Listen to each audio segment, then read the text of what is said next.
When I first saw him, my breath caught in my throat, because I knew this wasn't an accident. I was winding up that mountain road, tires crunching through the snow, windshield wipers fighting a losing battle against the flurries, the kind of cold that crawls under your skin and stays there. It was late winter, the time when even the trees look starved, stripped bare by months of frost. I remember thinking how silent it was, no birds, no movement, just me and the endless white. And then, I saw him, a wolf, standing on the side of the road, maybe 20 yards ahead. At first glance, he looked like every nightmare they tell you about wild country, gray fur, sharp lines, a silhouette against the snow. I gripped the wheel tighter, heart pounding. Out here, a wolf means danger. That's what I believed my whole life. But then I looked closer.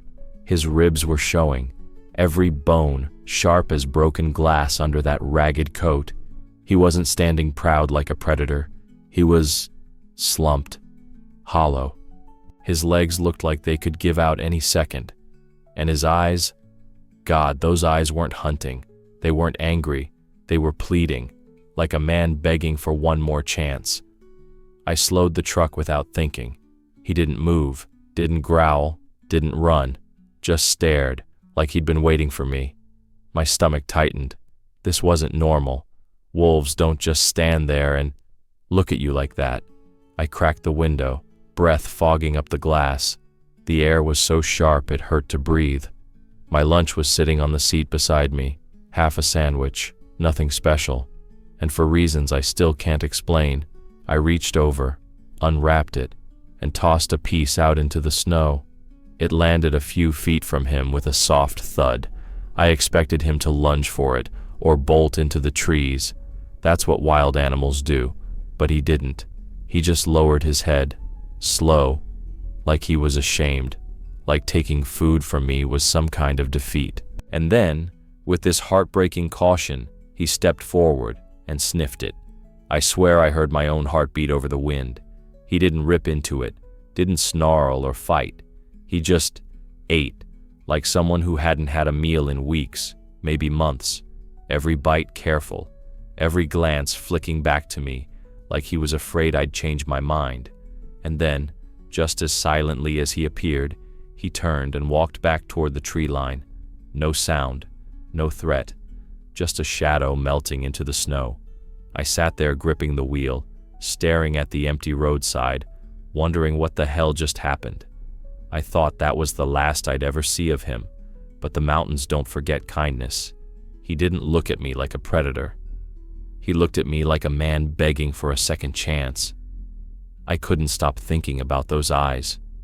All night, they haunted me, hollow, burning, asking for something I didn't know how to give. I told myself it was crazy, that it was just an animal, that I should forget it and move on. But the truth? I couldn't. The next day, I loaded the truck with whatever scraps I could find. Raw meat, bones from last night's dinner, even a few hunks of bread. It felt like I was breaking some unwritten law, like I was crossing into a place I didn't belong. But I drove back up that winding road anyway, heart pounding harder with every turn. Snow was falling again when I spotted him. Same place, same stance, like he'd been waiting. When our eyes met, something twisted in my chest. He didn't run, didn't flinch, just stood there, ribs sharp against his fur, as if the cold couldn't bite any harder than hunger already had. I killed the engine, stepped out, boots crunching into the snow. The air hit me like a blade, sharp, merciless. My breath turned white as smoke as I reached for the bag of meat. "Here," I said softly, my voice almost lost to the wind. "I brought you something." He tilted his head, one ear flicking like he understood me. I tossed a chunk into the snow. It landed between us, dark against the white. He moved, slow as a shadow, eyes never leaving mine. Every step was a question. He sniffed the meat, then looked back at me, and I swear, there was hesitation, like he wanted permission. Then he ate, careful and silent, and retreated just far enough to watch me. and that became our ritual. Day after day, I came back, sometimes with scraps from my kitchen, sometimes with meat from the butcher. Every time, he was there, always waiting, always watching, and every time I talked to him, not because I thought he understood, but because it felt wrong to feed something so wild in silence. I told him things I hadn't told another soul, about the loneliness that crept in since my wife left, about how the house felt empty when the snow came, about how I didn't know why I cared so much whether he lived or died. He never answered, of course, just listened. And then came the day everything changed. It was colder than usual, the wind slicing through my coat. I set the meat down and turned, expecting him to eat like always. But when I looked back, he wasn't at the food. He was coming toward me. My chest tightened. Every instinct screamed at me to move, to run. This was still a wolf, wild and powerful, even starved. But I froze, heart pounding like a drum in my ears. He walked right up to me, close enough that I could see the frost on his whiskers, and lowered his head to my boots. Just sniffed, slow, cautious. Then he stepped back, silent as the snow. No growl, no teeth, just that same burning gaze, softer now. He could have attacked. Instead, he just looked at me, and in that look, there was something like gratitude. And then, just like that, he turned and vanished into the trees, leaving me standing there with shaking hands and a heart that felt too big for my chest. That day, I thought we'd reached the peak of trust. But trust is tested in storms. The third week was when everything changed. By then, our ritual had become almost normal. I'd pull up, kill the engine, and find him there, waiting. He was stronger now, his coat a little thicker, his eyes brighter. I told myself I was doing a good thing, that maybe, just maybe, he had a chance. That day, I had fresh meat. The sky was heavy, clouds like bruises hanging low over the mountains, but I didn't think much of it. I stepped out into the snow, the cold biting harder than usual, and whistled softly like I always did. But he wasn't there. I set the meat down, called out again, my breath curling into the still air. Nothing, just the whisper of wind through the pines. For the first time, I felt uneasy. Then I heard it, a sound from the trees. Not a growl, not a howl. A low, restless whimper that sent a chill crawling up my spine. He appeared a moment later, bursting out of the shadows like something was chasing him. His chest was heaving, his fur slicked with frost, eyes wide and wild. But it wasn't hunger I saw in them this time. It was something else. He didn't go for the food. He didn't even glance at it. Instead, he started pacing, back and forth, circling, his breath steaming in the freezing air. Every muscle in his body looked wired tight, like a coiled spring about to snap. I froze, watching him, my heartbeat loud in my ears. "What is it?" I whispered, my voice breaking in the silence. "What's wrong?" He stopped suddenly and stared at me, dead still. That stare hit me like a punch. Then his head snapped toward the tree line. His ears shot forward. Every hair on my neck stood on end. And then I heard it too, a groan, deep and low, echoing from the mountain itself, like the earth was shifting. The sky above rumbled, dark and heavy, and in the distance the wind began to howl, a sound that made the pines shiver. A storm was coming. But the way he moved, the urgency, the tension, it felt like more than that. He wasn't warning me about snow. There was something else out there, something I couldn't see.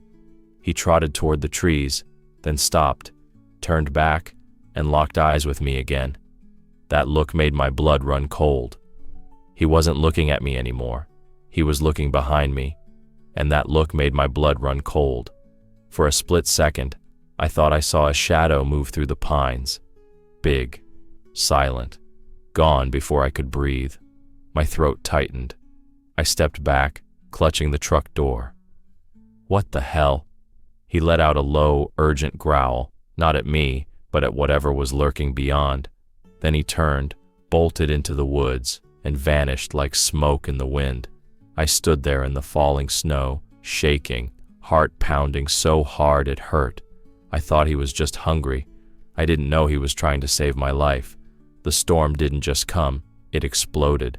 One moment, the sky was gray and heavy. The next, it was a wall of white fury crashing down on the mountain. Snow whipped across the windshield like shards of glass. My wipers thrashed back and forth, but it was useless. I couldn't see more than a few feet ahead. I gripped the steering wheel, knuckles white, tires crunching through the slush. My gut told me to turn back, but the road behind me was gone, swallowed by snow. Then came the sound, a low rumble that rose into a howl as the wind slammed against the truck, rocking it on the icy pavement. And then, the tires spun. "Come on," I muttered, slamming the gas. Nothing. The truck lurched, groaned, and sank deeper. I tried reverse, forward, anything. But all I heard was the sickening whine of rubber on ice. That's when the reality hit me like a punch. I wasn't going anywhere. I killed the engine and sat there, breath fogging up the glass, heart pounding against my ribs. My phone had no signal, no headlights in the distance. Just white, endless, merciless white. The temperature dropped fast. My fingers ached, stiff and useless as I pulled my coat tighter. The wind howled like something alive, shrieking through the pines. Every instinct screamed the same thing. If I stay here, I die. I shoved the door open, nearly ripped from its hinges by the wind, and stumbled out into the storm. Snow stung my face like needles. Within seconds, I was soaked to the bone, teeth rattling as I tried to breathe through the freezing air. And then, through the blinding white, I saw movement, a shadow, low, steady, cutting through the storm like it owned it. My heart stopped. The wolf. He stood a few yards away, his coat dusted in frost, eyes burning like embers in the snowstorm. For a heartbeat, we just stared at each other through the chaos. And then, he turned, walked a few steps, stopped, looked back. He walked ahead, then looked back, as if saying, "Follow me if you want to live." Every part of me knew this was insane. Following a wolf into the wilderness? It sounded like a death sentence. But something deeper, something I can't explain, told me to trust him. So I did. I stumbled after him, boots sinking into drifts that swallowed my legs. The wind roared, erasing every trace of the road, every sign of safety. But the wolf never faltered. He moved with purpose, circling back every few yards to make sure I was still there. Minutes stretched into an eternity. My lungs burned. My muscles screamed. I thought about collapsing right there in the snow, just letting it end. But every time I slowed, he stopped too, waiting, watching. And then I saw it, a dark slit in the white, a cave hidden in the mountainside, its mouth gaping like salvation. I stumbled inside and collapsed onto the frozen ground, gasping for air as the wind screamed outside. The wolf followed, silent as a ghost, and sat a few feet away, his breath curling in the dim light. Relief hit me like a tidal wave. I was alive. I was safe. I thought the cave was the end of the nightmare. But what waited inside, it changed everything. The cave was dark, colder than I imagined, the walls slick with ice that caught what little light bled in from the storm outside. My breath echoed in the silence, ragged and harsh. I pressed my back to the stone, chest heaving, trying to convince myself I'd made it, that I was safe. Then I saw them, 2 pinpricks of light, then 4, then 6, eyes, glowing, unblinking, deep inside the black.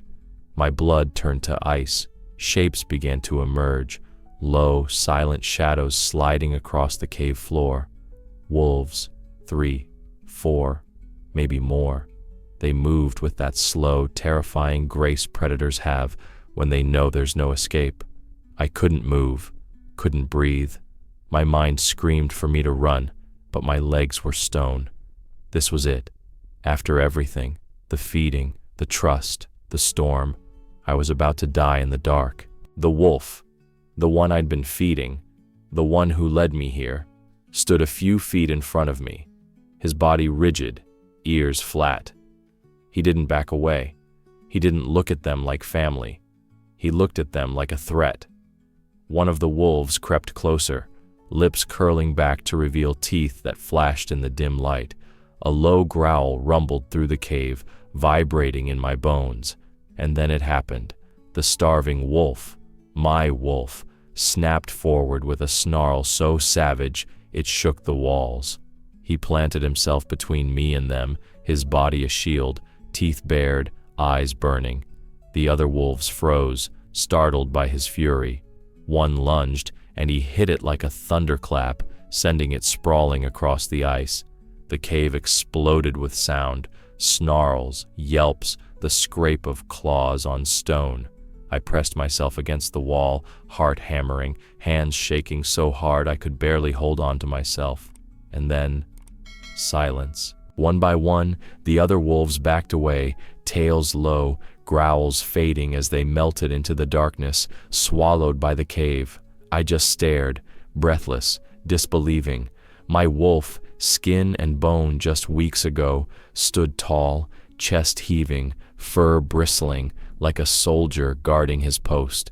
He turned his head then, slowly, and looked at me, and I swear to God, there was no hunger in that look, no wild rage, just something I still can't name. He didn't have to do that. He could have walked away, left me to them, but he didn't. He fought for me, against his own kind. In that moment, I knew I wasn't just a stranger. I was under his protection. I sank to the ground, trembling, trying to process what just happened. I thought I was safe now, but nature had one last trial for both of us. The storm raged outside like the mountain was tearing itself apart. Wind howled through the cave mouth, flinging snow inside in wild bursts. The cold was merciless. It crawled under my clothes, into my bones, into my soul. My body shook uncontrollably, teeth chattering so hard it hurt. I huddled in the dark, hugging my knees, watching him, the wolf, standing just a few feet away. He was still as stone, eyes glowing faintly in the shadows, his breath curling like smoke. For the first time since this all began, I wondered if he'd leave me now. But then, he moved. Slow, deliberate steps on the frozen ground. My breath caught as he came closer, closer, until I could see the frost on his fur and the scars etched into his lean body. He lowered himself, not in a crouch, not like a predator, but in something softer. He lay down beside me, close enough that his fur brushed my arm, and then he stayed. I don't know how long I sat there frozen, too stunned to move. His warmth seeped through my coat, a living heat against the bitter cold. My shaking slowed, my breathing eased, and for the first time that night, I believed I might live. Hours crawled by in silence, broken only by the storm's fury outside and the steady rhythm of his breath. I turned my head, looked at him, and something inside me cracked wide open. All my life, I thought survival was about strength, about weapons, about fighting harder than what wants to kill you. But lying there, with this wild creature pressed against me, I realized I was wrong. Survival, real survival, comes from trust, from connection. My throat burned as I whispered into the darkness, words I never thought I'd say to a wolf. "Thank you," I murmured, my voice raw.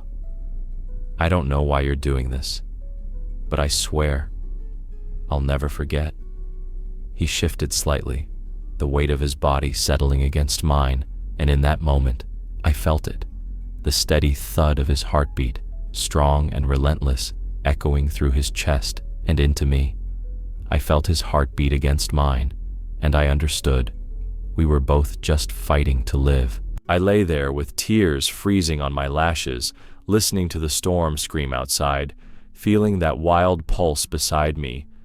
I thought the storm would take the longest night of my life, But dawn brought something that broke me to tears. When I opened my eyes, the world was white and silent.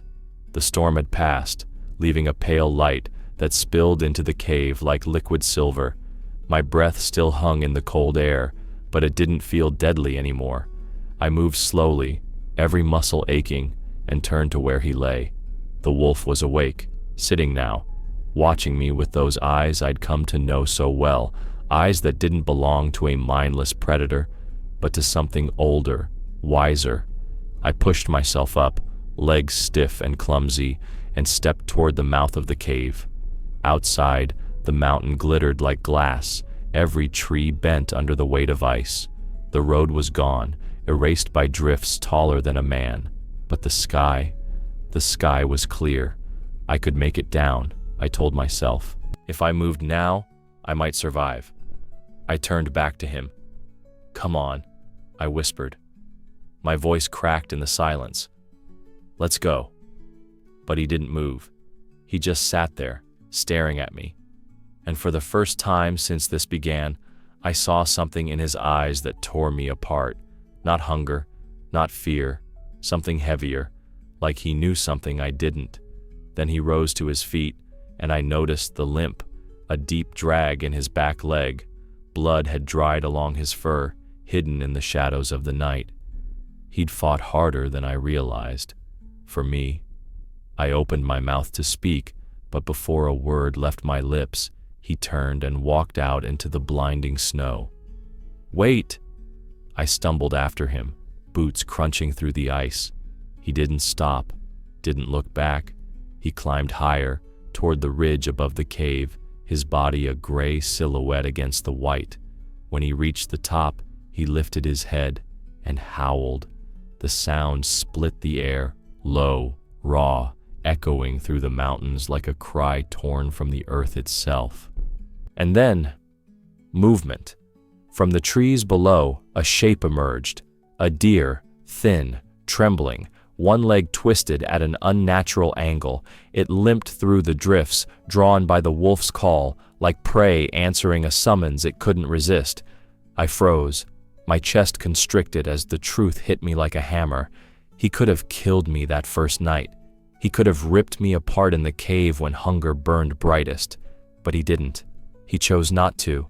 And now, after everything, he was choosing again. Not to follow me, not to stay, but to lead his pack back to life. I stood there with tears stinging my eyes, the cold forgotten, my breath breaking in the silence. He gave me my life, and then he just turned and vanished into the snow. I thought I'd never see him again, but the mountain wasn't done teaching me. Years passed before I saw those mountains again. Life had moved on. New job, new town, a different rhythm. But a part of me never left that cave. Winter after winter, I'd catch myself staring out at the first snow and feeling that same quiet weight in my chest. People asked why I never hunted again. I just told them, the mountains taught me enough. One February, I drove back. I told myself it was just to see the old roads, to feel the silence of the high country one more time. But deep down, I think I was chasing a ghost. The road was the same, narrow, winding, carved into the side of a world that doesn't care if you live or die. Snow crunched under my boots as I stepped out and started walking toward the ridge. The cold hit me like an old friend, sharp and biting. The air was so still it felt sacred. That's when I saw him. At first, I thought my mind was playing tricks, a shape on the ridge, barely more than a shadow against the endless white. But then he moved, lifting his head with that same quiet strength, his fur rippling in the wind. My breath caught in my throat. A wolf. Not just any wolf. Him. Older now. Bigger. His coat thick and silvered by the years, but unmistakable. And then I saw it. The scar along his flank, jagged and pale against the gray. The one he earned the night he stood between me and death. I don't know how long I stood there, frozen in the snow, staring up at him. The world fell away, the wind, the cold, the years between us. There was only that ridge, that wolf, and those eyes that still burned like fire in the heart of winter. He didn't move at first, just watched me, and in that silent gaze, I felt everything: gratitude, strength, something that went beyond words, something that didn't need them. Then he howled, one long, low note that rolled through the mountains like thunder, shivering through my bones, echoing across the years like a promise kept. And then he was gone, just like before, silent as snowfall, melting into the trees. I stood there with tears freezing on my face, my breath shaking like a prayer I couldn't finish. I whispered the only words I had left: "Thank you." He remembered me. After all those years, he remembered. I stood there for a long time after he vanished, staring at that empty ridge like if I just waited long enough, he'd come back. The wind cut across the snow, the mountains silent except for the echo of that one last howl still humming in my bones. And then, slowly, I turned, back toward the camera, back toward you. If I told you a wolf saved my life, you'd call me a liar. If I told you he chose mercy over hunger, that he stood against his own to protect me, you'd laugh, shake your head, tell me it's a story I made up. But I know what I saw, and I'll spend the rest of my life believing that somewhere out there, a wild heart still beats, for me, not because of fear, not because of dominance, but because of something stronger, not a bullet, not a fist, words, the quiet words I spoke in the dark that night. Thank you. I'll never forget. Maybe he didn't understand the language, but he understood the truth in them. Gratitude, respect. Those words saved me more than any weapon ever could. I walked down the mountain with that truth burning in my chest like a brand. You don't conquer the wild by force. You earn your place in it, with trust. So if you've ever felt nature speak to you, write this in the comments. Animals remember kindness. And if your heart is racing right now, you understand. Subscribe for more true stories from the wild. Because out there, beyond the reach of roads and reason, there are moments that change everything. Moments you can't explain. Moments that remind us we're not as different as we think.